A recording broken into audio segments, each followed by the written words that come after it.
صلی اللہ علی محمد صلی اللہ علیہ وبارک وسلم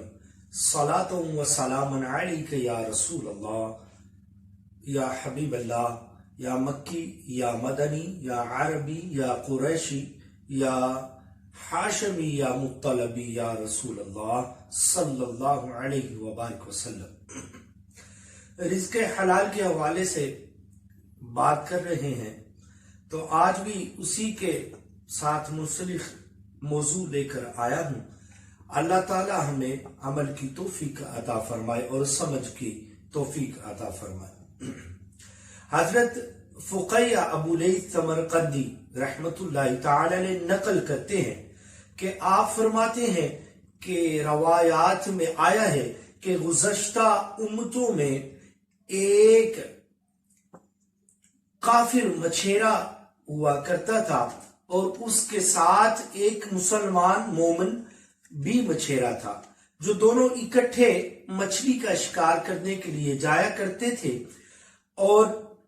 کافر جو ہے اپنے معبود، جھوٹے معبود کا، اپنے جھوٹے خدا کا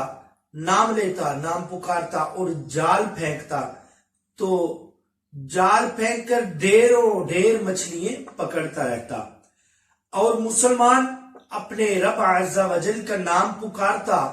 اور جال پھینکتا، کافی دیر و مشقت کے بعد بھی کوئی چیز نہ ہاتھ لگتی اور کفار کی ٹوکری بھر جاتی۔ یوں ہی سلسلہ شام تک چلتا رہتا اور کفار ٹوکریاں بھر بھر کر مچھلیوں کی پکڑ لیتا، لیکن مومن کے پاس شام تک ایک مچھلی ہاتھ لگی، وہ بھی اچھلی کودی اور پھدک کر پانی میں جا گری۔ جب یہ سارا معاملہ مقرر کردہ فرشتے نے، یعنی جو اللہ تبارک تعالیٰ نے اس کے ساتھ مقرر کردہ فرشتہ تھا، اس کے دل کے ساتھ تو بڑا افسوسناک واقعہ ہوا ہے، تو اللہ تبارک تعالیٰ نے اپنے کرم و فضل سے اس مومن کے اوپر، اس فرشتے کے اوپر اس مومن کا احوال کھولا، تو وہ کیا دیکھتا ہے کہ اللہ عز و جل نے ایک عظیم الشان محل تیار کر رکھا ہے مومن کے لیے۔ تو فرشتہ بے اختیار پکار اٹھتا ہے کہ اللہ عز و جل کی قسم، یہ جو محل میں داخل مسلمان ہوگا تو وہ مچھلیاں پکڑنے والی تکلیف کو بھول جائے گا، اور اپنی اس عزت و اکرام کو دیکھ کر اسے یہ دکھ مچھلیاں پکڑنے والا محسوس بھی نہ ہوگا۔ تو دیکھتا ہے، تو جب وہ کافر کا حال دیکھتا ہے کہ آگ بڑکتے شعلے اور دوزخ کا وہ معاملہ کرتا ہے، تو دیکھتا ہے اور کہتا ہے اللہ عز و جل کی قسم، یہ کافر کے لیے اتنا خوشی کا باعث نہ ہوگا وہ ڈھیروں ڈھیر مچھلیاں پکڑنا، یہ عارضی خوشی اس کو کوئی فائدہ نہ دے گی۔ اور اے عاشقان رسول، اے عاشقان صحابہ، ہمیں دیکھنا چاہیے اس حقائق سے درس کیا ملا۔ ہمیں یہ درس ملتا ہے کہ غیر مسلمان کی دنیاوی زندگی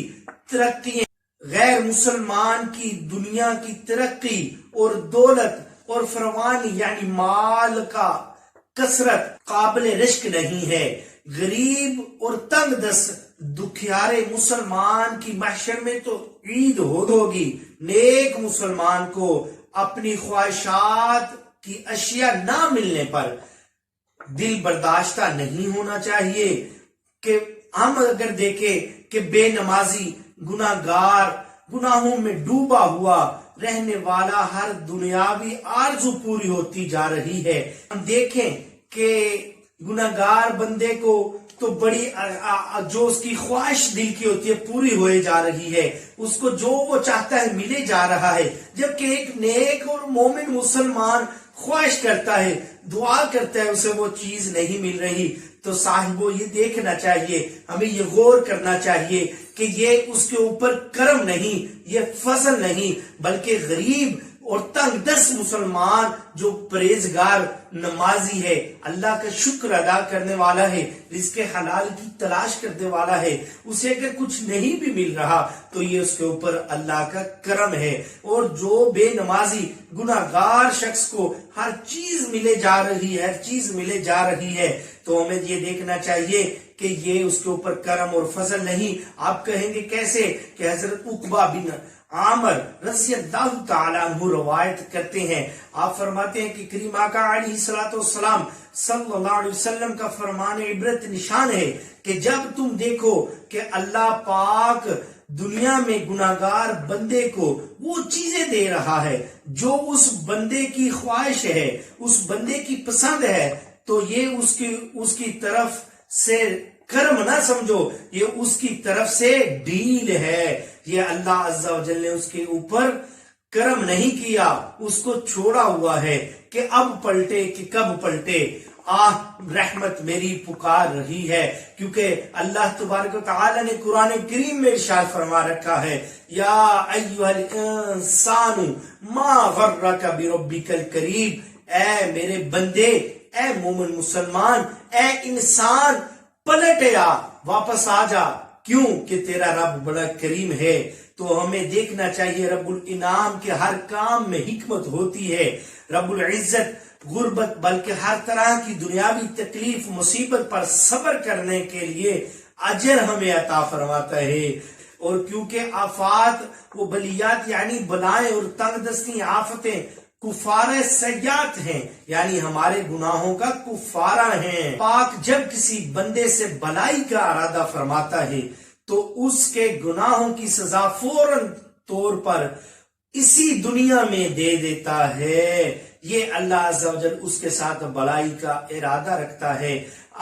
ہمیں غور کرنا چاہیے کہ اگر ہمیں کچھ دنیاوی چیزیں، ہماری آرزویں، ہماری خواہشات کے مطابق نہیں مل رہا تو اللہ نے ہمیں نماز کی، روزے کی،